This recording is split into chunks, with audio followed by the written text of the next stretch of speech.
lihat saja lelehan kejunya. Kamu jadi ngiler kan? Jangan malu-malu, coba saja. Nah, selagi menikmatinya, mari kita ikuti perjalanannya untuk melihat cara kerja indera pengecap. Mulutmu tak bekerja sendirian di sini. Hidung, khususnya indera penciumanmu, juga dibutuhkan untuk merasakan makanan yang kamu makan. Keduanya adalah tim yang terdiri dari 80% indera penciuman dan 20% indera pengecap.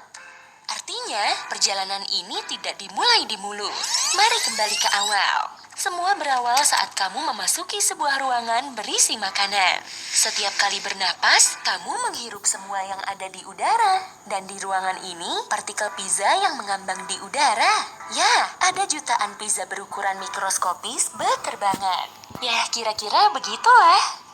Tapi pernahkah kamu memperhatikan kalau makanan panas lebih harum?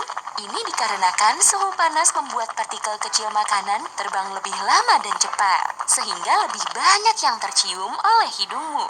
Bahkan jika kamu tak berada di ruangan yang sama, aromanya bisa tercium dan memancingmu untuk berjalan ke dapur langsung ke sumbernya. Nah, saat kamu mendekatkan pizza ke wajah, akan ada lebih banyak lagi partikel yang terbang ke hidungmu. Tapi tahan dulu, sebagian besar partikel itu tidak mampu melewati hambatan pertama. Ambillah cermin, dongakkan kepalamu ke belakang, dan kamu akan melihat hambatan itu. Iya, bulu hidungmu. Mungkin kamu berpikir itu menjijikan, tapi bulu-bulu itu juga membantu mencegah partikel kotor masuk ke dalam tubuh. Misalnya debu di udara.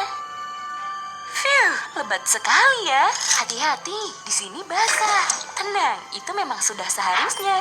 Akhirnya, kita berhasil melewatinya dengan sukses. Lihat lembar sebesar perangko di sana. Di sanalah saraf olfaktorimu berada. Rumah bagi sekitar 6 juta sel yang membantu manusia mendeteksi lebih dari 1 triliun bau yang berbeda. Jika kamu pikir itu banyak, lain waktu kita akan melakukan perjalanan ke dalam hidung anjing. Anjing punya sel seperti itu 40 kali lebih banyak. Nah, partikel kecil pizza yang kamu hirup tadi larut dalam lendir hidung. Itulah alasan rongga hidung harus basah. Apa kamu sadar kalau makanan di pesawat terasa aneh? Penyebabnya bukan makanan, tapi kamu. Udara di dalam kabin lebih kering dari gurun Sahara. Kelembapan yang rendah membuat lendir hidung kering, menjadikan indera penciuman nyaris tidak bekerja. Dan ingat, tanpa penciuman, kamu tidak bisa merasa secara maksimal. Partikel mikroskopis pizza larut dan menciptakan reaksi kimia memicu saraf olfaktori yang bisa mendeteksi apa arti tiap-tiap reaksi kimia. Informasi ini berjalan melalui sistem saraf yang mirip akar menuju bulbus olfaktori. Selamat, kini kita berada di dalam otak. Ya, tepat di balik dinding ini adalah otak. Informasi mengenai reaksi kimia itu disampaikan ke bagian-bagian otak lainnya untuk diidentifikasi. Satu bagian dikirim ke sistem limbik. Sistem ini bertanggung jawab atas kesadaran, jadi kamu belum bisa bilang, pizza. Bagian otak ini mengenali bau dan mengirimkan informasi ke organ-organ lain seperti hati dan lambungmu. Bersiaplah teman-teman, pizza akan datang. Informasi bau ini mungkin juga memicu bagian otak yang memengaruhi emosi dan memori. Ini menjelaskan kenapa kita merasakan hubungan kuat antara bau dan kejadian tertentu dalam hidup kita. Misalnya, bau rumput yang baru dipotong akan mengingatkanmu dengan kegiatan memotong rumput saat liburan di rumah nenek. Sebenarnya saya benci memotong rumput. Omong-omong, kini saatnya menuju bagian otak tempat kesadaran muncul. Nah, sekaranglah saatnya kamu berpikir, saya mencium bau pizza. Semua itu terjadi dalam waktu sepersekian detik saja. Mulutmu mulai berair bahkan sebelum mencoba pizzanya. Itu karena pizza mikroskopis yang bekerja di hidungmu. Indera penciuman juga mengirimkan informasi ke mulut. Jadi saat akhirnya kamu menggigit pizza, mulutmu sudah siap menikmati setiap detik prosesnya. Selain itu, mulut adalah tempat dimulainya proses pencernaan. Air liurmu mulai menghancurkan pizza, mempersiapkannya masuk ke perut. Oke, kembali ke rasa.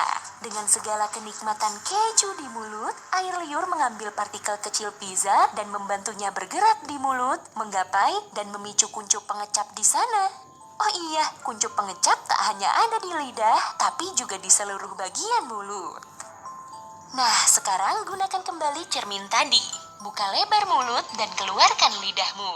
Bintil-bintil kecil di lidahmu itu bukanlah kuncup pengecap, melainkan papila. Sebagian papila, tidak semua ya, memiliki beberapa kuncup pengecap jauh di dalam di antara dinding-dindingnya. Dengan kata lain, kamu tidak bisa melihat pengecapmu. Satu kuncup pengecap terdiri dari 50 hingga 100 sel-sel pengecap. Sel-sel ini mampu mengenali rasa asin, manis, asam, pahit, dan umami atau gurih. Bagaimana jika pizza yang kamu gigit terlalu panas dan membakar ujung lidahmu? Apa artinya kamu tidak bisa lagi merasakan makanan manis? Astaga, mari kita lihat penampang lidah ini. Gambar ini menunjukkan ujung lidah merasakan rasa manis, tepinya merasakan rasa asin, sisinya merasakan rasa asam, lidah belakang mendeteksi rasa pahit, dan pengecap rasa gurih ada di seluruh area lidah. Tapi tidak seperti itu. Semua kuncup pengecap di lidah memiliki pengecap yang bisa merasakan berbagai rasa berbeda. Bukan hanya satu bagian yang bisa merasakan rasa tertentu. Untungnya, bagi kita yang tidak sabar menunggu makanan mendingin, kuncup pengecap mampu beregenerasi setiap 1 hingga 2 minggu sekali. Jadi, meski lidahmu terbakar parah, sensitivitas pengecapmu akan kembali dalam beberapa hari.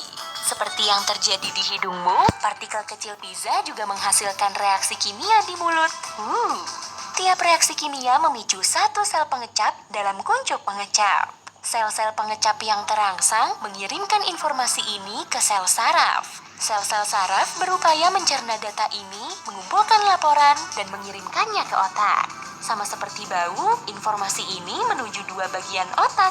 Satu bagian memahami rasa apa itu dan mengirimkan informasi ke perut dan hati. Dengan begitu, semua organ dipersiapkan menyambut datangnya makanan. Pizza ini lezat. Atau, ini pizza nanas. Hehehe. Tapi semua ini hanya bisa bekerja jika disertai indera penciuman. Indera penciumanmu 10.000 kali lebih sensitif dari indera-indera lainnya. Hal ini dikarenakan letaknya yang langsung terhubung dengan otak dan tidak harus melalui bagian tubuh yang lain.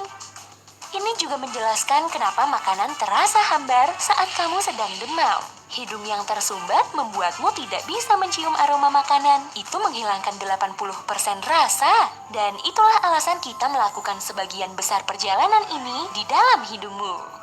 Oke, siapa yang mau sepotong pizza lagi? Atau mungkin 5 potong? Hei, jika kamu belajar